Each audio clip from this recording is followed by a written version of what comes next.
"17 years old. Broadway. I mean, you were actually one of the youngest ever hit Broadway at that time.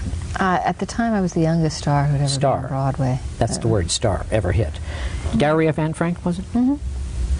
God. Every time you walk around... Skippy, I have been around so long, it's before my own time. But everywhere you go, they always think the Diary of Anne Frank was Susan. There are so many films that you have done. Yes, I've done almost 40 films. 40? Mm-hmm. But they always hit Diary of Anne Frank. Well, why? I think it's because Anne Frank, like Marilyn Monroe, and it's interesting that Marilyn Monroe and Anne Frank came into my life the same year. You're kidding. And both of these women, young women, became mythological characters. In other words, they became archetypal symbols of a whole era and time. Right. They both represented something different, and I also think that Anne Frank, in her way, just as Marilyn did in her way, became mirrors for the collective unconscious, so that we, by looking at these two lives of people who, you know, had this capacity to live life fully and yet were both tormented in their own ways. Anne Frank and that kind of adolescent angst that she was going through. Marilyn, who was, although she was 30 years old, 28 years old, was still an adolescent and stuck back there in her pains, her dreams, her suffering. And when we look at them, they're like these giant mirrors that reflect us back to ourselves. And I think what happens is that Anne Frank, Marilyn, their lives allow us or force us to say, wait a minute, what does it really mean to be human? What are our values in life? You know, the American dream says that if you're rich, famous, young, beautiful, talented, that's everything, and you should be happy. Right. So when you have somebody like Marilyn who then is not or me, who had everything and still says, wait a minute, but I have no self-esteem, I don't feel a certain way about myself.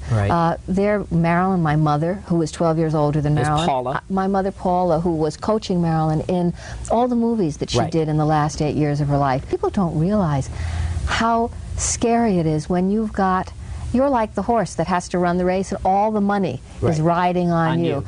And I remember, you know, people would say that Marilyn, for instance, they would say, well, she's dumb because she would freeze with terror.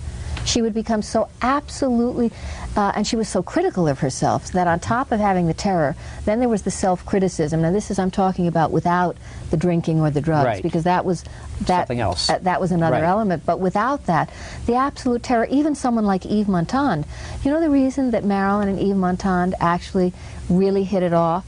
Although recently I found out that the movie they did, Love Me or something like that? It was some awful movie. Let's Make Love. Make Love. Yeah, it was on television. Awful movie that Marilyn did, like the last movie that she was doing when she died. She did because she needed the money.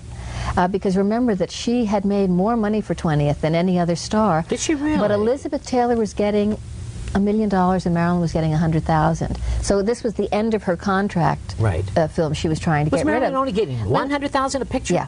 At that point, and then what happened with Montand was, yes, he was attractive, and if you look at him, he was kind of the type of man she liked, but he confessed to her on the set that he was terrified. He was as frightened as she was because he was having trouble with his English. He felt that he was making an idiot of himself.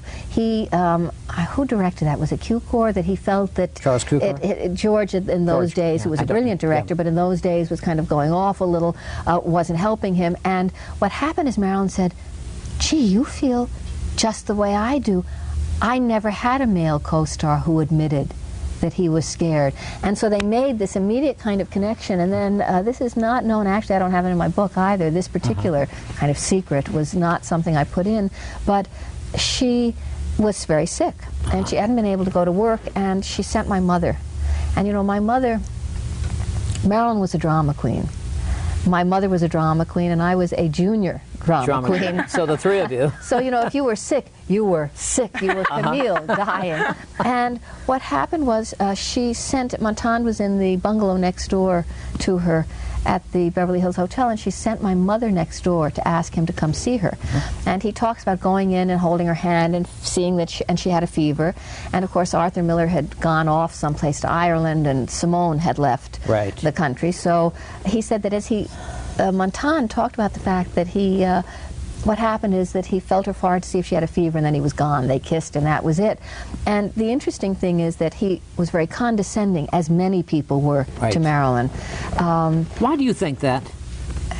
Because Why? I think in America we're prejudiced against sexy beauty, blondes and beauties yes, and all that. And the fact that she was bright and sensitive and powerful and angry was too much, that people couldn't deal with it. So there was an attempt to kind of, you know, we suppress, and this is a puritanical country, so we suppress and repress so much that when you see somebody who looks like that, who has all the stuff that you're sitting on, you then try and sit on her. That's right. Anyway, Montan confessed years later to me, having a couple of glasses of wine, and he said, you know, I really did love her, in spite of what he said in the newspapers, which was very demeaning.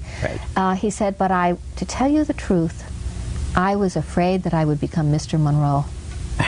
Ego, it's all ego. You know, in this business, you know, they say that if God and the devil had made a co-venture, it would be Hollywood.